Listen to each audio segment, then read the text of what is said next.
This is Mavic Air 2. You may have some questions, like, So what's different? well, let's start with the larger sensor. There's a lot more pixels, 48 megapixels to be exact, which means you can do this. And then shoot a hyperlapse in 8K. With Smart Photo, every shot is a masterpiece.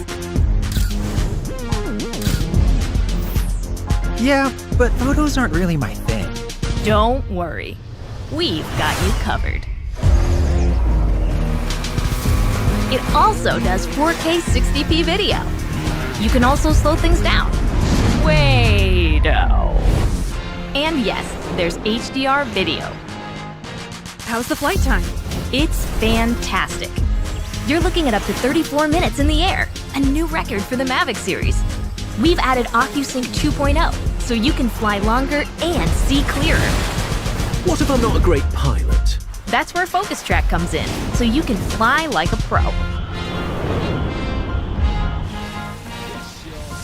Or just press a button.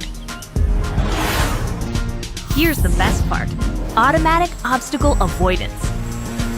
Okay, but what do I do with all these shots? Here's an idea. Use the DJI Fly app to edit and share your moments with just a tap. So, what's different?